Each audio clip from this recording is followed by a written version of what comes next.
어서오세요. 책 리뷰 숨은 맛집 은쌤 책방입니다. 알잘딱갈센 핵심만 쏙쏙 뽑았습니다.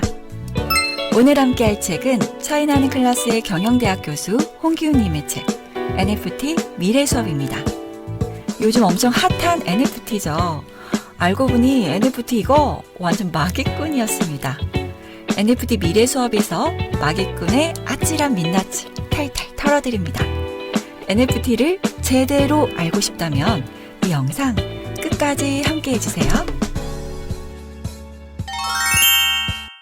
2020년 괄목상대한 분야가 있습니다. 그건 온라인 미술 시장의 성장과 확대인데요. 전년 대비 판매액은 2배, 온라인 점유율은 25%나 늘었습니다.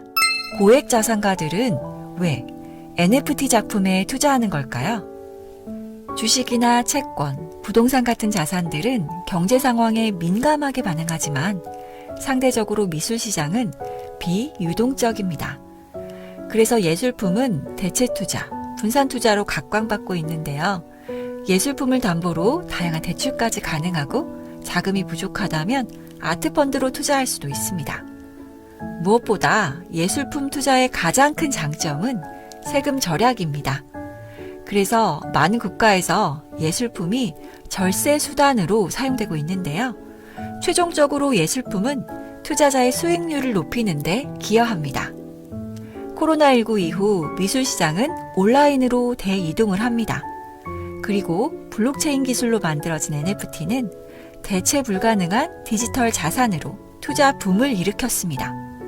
탈중앙화, 보안성, 투명성, 익명성, 안정성이라는 특성을 내세워 NFT는 수집의 목적으로, 투자의 목적으로 불티나게 거래되고 있습니다. FATF는 NFT를 일반적으로는 가상자산으로 분류하지 않겠다, 이렇게 얘기했습니다. 분명 기술적으로는 가상자산에 부합하지만 현실에서의 용도가 가상 수집품에 더 가깝기 때문에 거래나 투자의 용도로 쓰이는 가상자산과는 다르다. 이게 FATF의 관점입니다.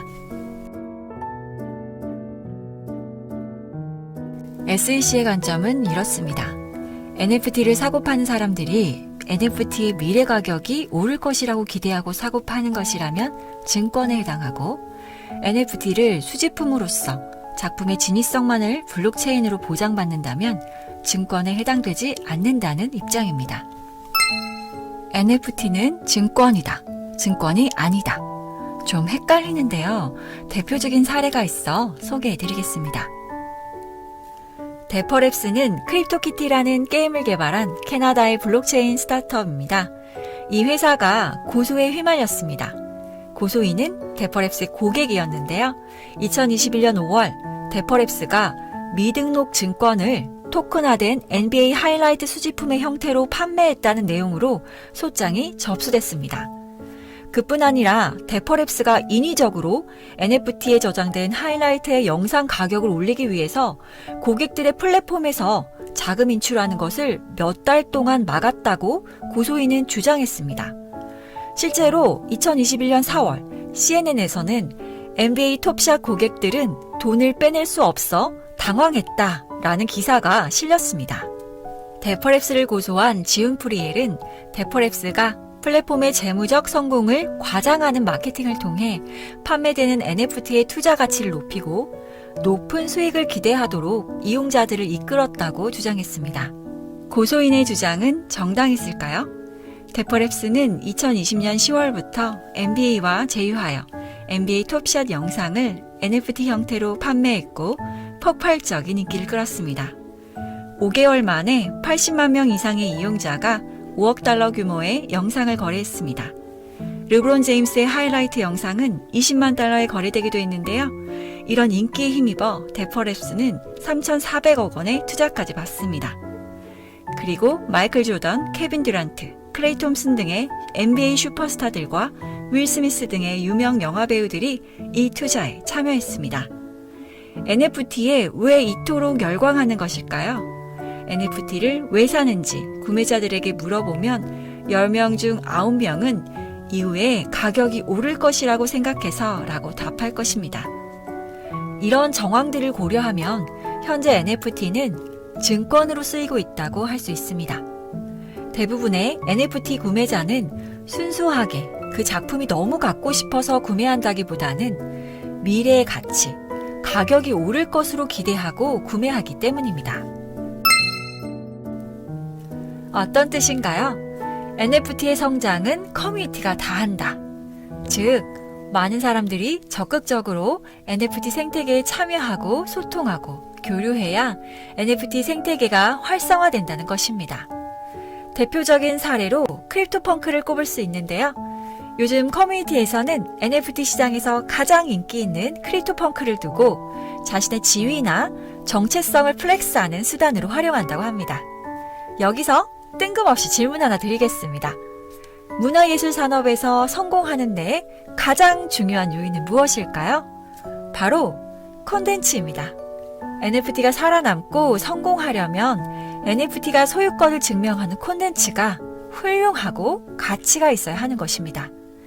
NFT의 성공을 위해서 커뮤니티를 만들자는 것은 그 자체가 인위적이며 결국 이것은 인위적인 수요 조작 형태라고 볼 수 있습니다.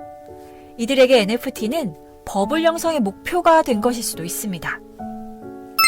새로운 기술의 등장은 대규모 자본을 끌어들이는 요인이 됩니다. 그리고 시장의 풍부한 유동성은 투기를 불러옵니다. 증기기관의 탄생으로 철도 버블이 일어났고 IT 기술의 발전으로 IT 버블이 일어났습니다. 현재 NFT에 대한 시장의 반응도 비슷한 맥락에서 이해할 수 있습니다. 정부는 코로나19 발발 이후 경기를 부양하기 위해 역사적으로 가장 낮은 수준의 금리를 설정했습니다. 그리고 대출 기준도 급격히 완화해서 금융 시스템에 대규모 유동성을 투입했습니다. 비대면이 일상으로 자리 잡자 언택트 경제에 유용할 것으로 판단되는 기술에 관심과 투자가 급증했습니다. 그래서 메타버스, NFT와 관련된 기업의 주가는 폭등했습니다. 코로나19로 급격히 침체된 실물 경제, 그리고 한 방을 노리고 투자에 뛰어든 미성숙한 투자자들.